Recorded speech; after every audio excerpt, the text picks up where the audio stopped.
बहुलरजसे विश्वपत्तौ भवाय नमो नमः। जनसुखकृते सत्त्वोद्रे तौ मृडाय नमो नमः। प्रबलतमसे तत्संहारे हराय नमो नमः। प्रमहसि पदे निस्त्रैगुण्ये शिवाय नमो नमः। सृष्टि हो या पालन, परिवर्तन हो या संहार, भगवान शिव हर अवस्था में उपस्थित रहते हैं। हमें अक्सर परिवर्तन से डर लगता है क्योंकि हम जो परिचित हैं उसे छोड़ना नहीं चाहते। लेकिन महादेव हमें सिखाते हैं कि संहार हमेशा अंत नहीं होता। कई बार वो किसी नई शुरुआत की पहली सीढ़ी होता है। श्रावण मास में शिव भगवान की आराधना करते हुए शायद हमें अपने भीतर भी कुछ ऐसा ही छोड़ना चाहिए जो अब हमारे लिए आवश्यक नहीं है। और आज की कथा उसी परिवर्तन की एक सुंदर झलक दिखाने वाली है। तो चलिए, जब श्रावण मास अपने समाप्ति की ओर आगे बढ़ रहा है, ऐसे समय में हम सुनते हैं इसी श्रावण मास से जुड़ी हुई एक सुंदर पौराणिक कथा और हमारी इस कथा यात्रा की अगली कड़ी को। आइए आज की श्रावण मास कथा आरंभ करते हैं। ईश्वर ने कहा, हे सनत कुमार, श्रावण मास में कर्क संक्रांति और सिंह संक्रांति आने पर उस समय जो कृत्य होता है उसे भी अब मैं आपसे कहता हूँ।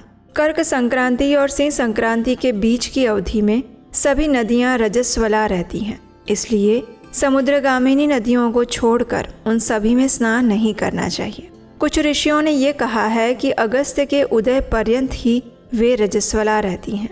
जब तक दक्षिण दिशा के आभूषण स्वरूप अगस्त्य उदित नहीं हो जाते तभी तक वे नदियाँ रजस्वला रहती हैं और अल्प जल वाली कही जाती हैं। जो नदियाँ पृथ्वी पर ग्रीष्म ऋतु में सूख जाती हैं, वर्षा काल में जब तक 10 दिन ना बीत जाएं तब तक उनमें स्नान नहीं करना चाहिए। जिन नदियों की गति स्वतः 8000 धनुष यानी कि 32,000 हाथ तक नहीं हो जाती तब तक वे नदी शब्द की संज्ञावली में नहीं होती, अपितु वे गर्त यानी कि गड्ढा कहलाई जाती है। कर्क संक्रांति के प्रारंभ में 3 दिन तक महानदियाँ रजस्वला रहती हैं। वे स्त्रियों की भांति ही चौथे दिन शुद्ध हो जाती हैं। इसलिए हे मुने, अब मैं महानदियों को बताऊंगा। आप सावधान होकर सुनिए कि कौन कौन सी महानदियाँ हैं। भागीरथी यानी गंगा, नर्मदा, यमुना, सरस्वती, विशोका, वितस्ता, ये 6 नदियाँ विंध्य के उत्तर में विद्यमान भी हैं। गोदावरी, भीमरथी, तुंगभद्रा, वेणिका, तापी, पयोष्णी, ये 6 नदियाँ विंध्य के दक्षिण में कही गई हैं। ये कुल 12 नदियाँ देवर्षि क्षेत्र से उत्पन्न हुई हैं। हे मुने, देविका, कावेरी, वंजरा, कृष्णा, ये महानदियाँ कर्क संक्रमण के प्रारंभ में 1 दिन तक ही रजस्वला रहती हैं। गौतमी नामक नदी कर्क संक्रमण होने पर 3 दिनों तक रजस्वला रहती है।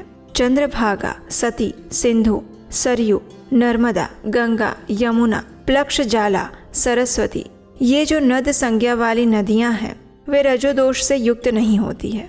शोण, सिंधु, हिरण्य, कोकिल, आहित, घरघर और शतद्रु, ये 7 नदी पवित्र कहे गए हैं। धर्मद्रवमयी गंगा, पवित्र यमुना और सरस्वती, ये नदियां गुप्त रजोदोष वाली होती हैं, अतः ये सभी अवस्थाओं में निर्मल रहती हैं। जल का ये रजोदोष नदी तट पर रहने वालों को नहीं लगता है। रजोधर्म से दूषित जल भी गंगा जल से पवित्र हो जाता है। प्रसव अवस्था वाली बकरियां, गायें, भैंसें और स्त्रियां तथा भूमि पर वृष्टि के प्रारंभ का जल ये 10 रात व्यतीत होने पर शुद्ध हो जाते हैं। कुएं तथा बावली के अभाव में अन्य नदियों का जल अमृत होता है। रजोधर्म से दूषित काल में भी ग्राम भोग नदी दोषमय नहीं होती। दूसरे के द्वारा भरवाए गए जल में रजोदोष नहीं होता। उपाकर्म में, उत्सर्ग कृत्य में, प्रातः काल के स्नान में, विपत्तियों में, सूर्य ग्रहण काल में और चंद्र ग्रहण काल में रजोदोष नहीं लगता है।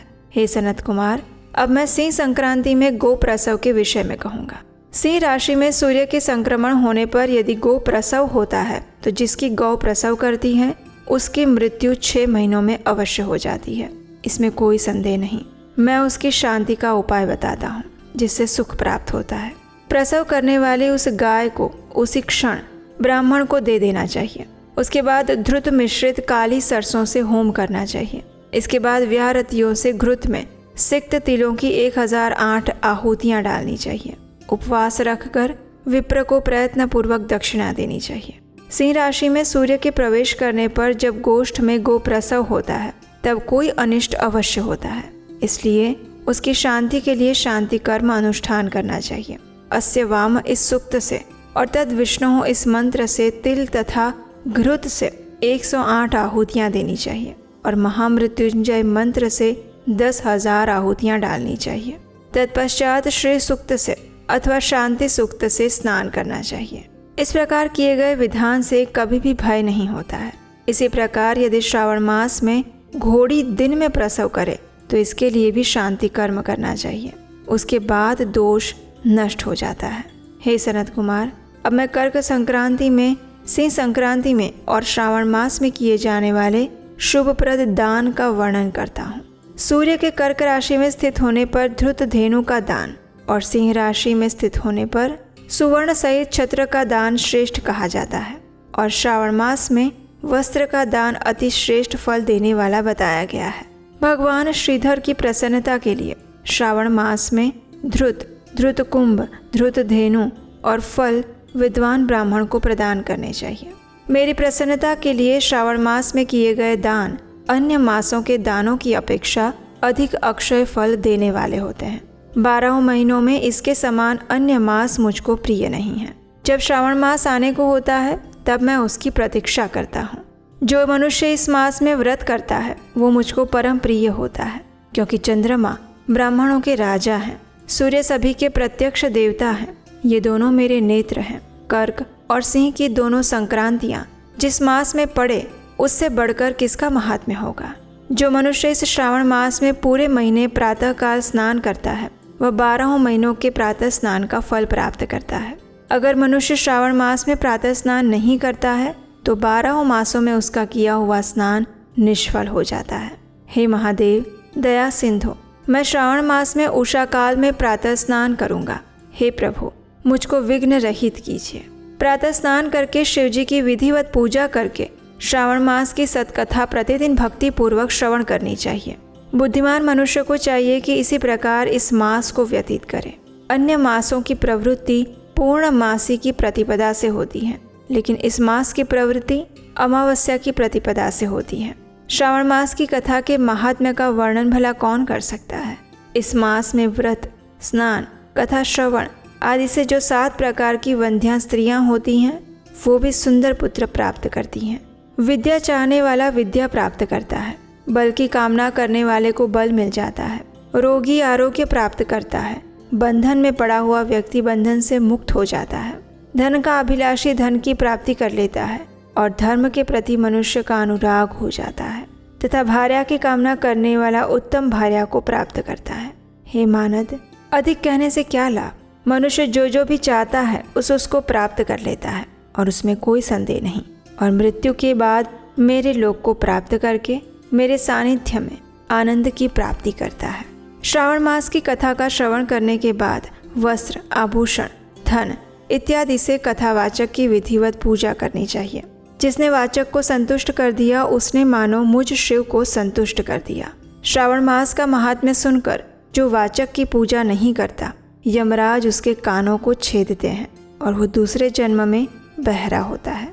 अतः अपनी सामर्थ्य के अनुसार वाचक की पूजा करनी चाहिए, उसे यथासंभव दान देना चाहिए।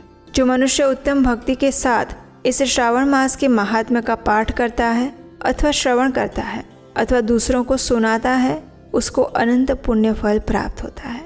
और इसी के साथ स्कंद पुराण के अंतर्गत ईश्वर सनत कुमार संवाद में श्रावण मास महात्म्य में नदी रजोदोष सिंह को प्रसव सिंह कर्कट श्रावण स्तुति वाचक पूजा कथन नामक 27वां अध्याय पूर्ण हुआ। और इसके साथ ही हमारी आज की श्रावण मास कथा को यहीं पर विराम देते हैं। अगर आप इस संपूर्ण श्रावण मास में इन श्रावण मास की कथाओं का श्रवण करके भगवान शिव के प्रति अपनी भक्ति को बढ़ाने में सफल रहे हैं और अगर आपको हमारे द्वारा किया जा रहा ये वैदिक प्रमाणभूत ज्ञान का प्रचार कार्य अच्छा लग रहा है तो आप स्क्रीन पर दिए गए नंबर पर हमें अपना आर्थिक सहयोग भेज सकते हैं, जिससे कि सनातन संस्कृति के मूल ज्ञान को यथारूप में अधिक से अधिक लोगों तक पहुंचाया जा सके। इसके लिए आप इन वीडियोस को लाइक करके शेयर भी कर सकते हैं। तो चलिए इसी प्रार्थना के साथ आज की श्रावण मास कथा यहीं पर समाप्त करते हैं और हम आपसे मिलेंगे बहुत जल्द, कल प्रातःकाल। भगवान शिव की तरह हमेशा शांत, धीर और गंभीर रहना चाहते हैं, लेकिन मन बार बार परेशान करता रहता है।